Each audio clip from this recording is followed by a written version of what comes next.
my name is Taylor Bitfield, and today I'm going to be giving you information why iPads should replace textbooks in classrooms for different resources.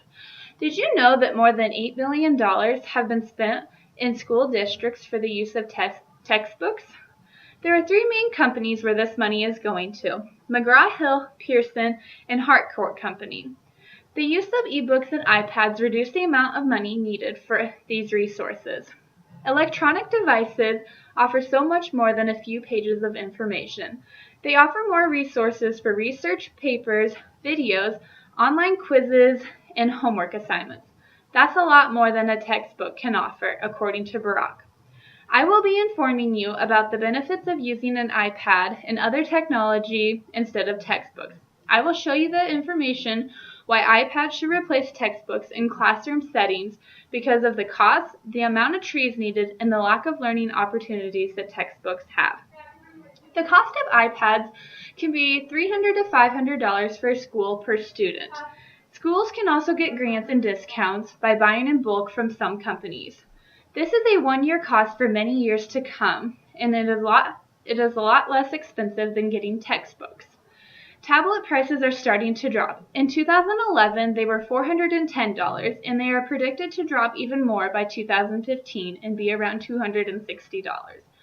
You can get online textbooks for as low as 99 cents for an online textbook. You can use the iPad apps to get the books.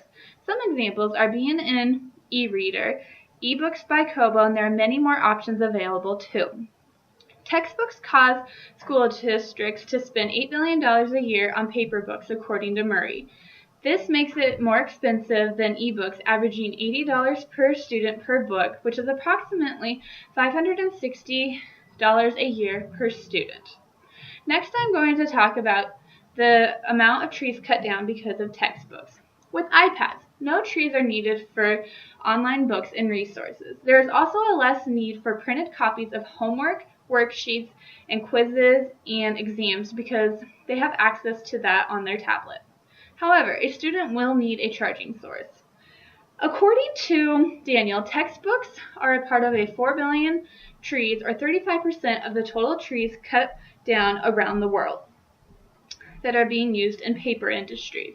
On a campus of 10,000 students, each student carrying about 6 books each, that is a total of 16,000 trees worth of paper being used.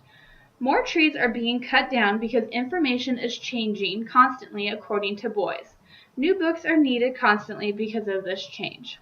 According to Takahashi, iPads are a great source for doing assignments, online quizzes, and exams. Students are very familiar on how to use them, which makes it a lot easier for them to be used, and it makes it easier for the teacher to follow along too. There are endless learning labs and unlimited resources, such as digital storytelling, which allows students to be creative and express themselves in their own way. Students can make a story about their family or a lesson that they learned. This helps students to be creative. Purpose Apps is another app that I am familiar with. It is great for practicing lessons and for studying. An example I used before is a quiz on the parts of plants. Students are able to log on and click on the parts of the plants and name what they are. It is a great resource for them. Students are engaged in learning this way.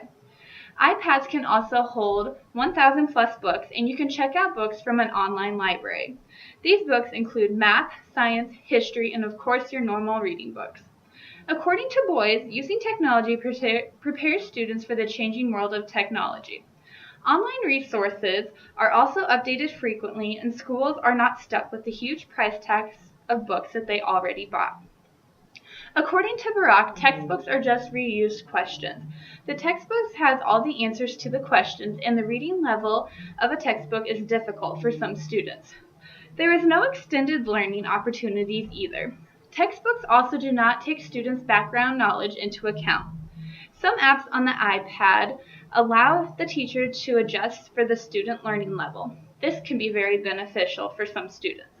Textbooks are also a routine way of learning, which leads to students getting bored. Schools need to gradually start switching over to online learning materials for students' positive outcomes.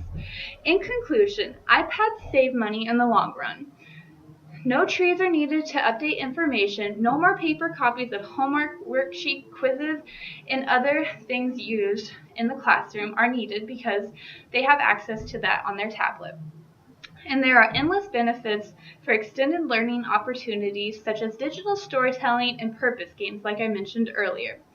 I hope that some of the information that I presented to you today will better help you understand why schools need to make the switch to using iPads instead of textbooks. The benefits exceed that of your typical textbook. Thank you.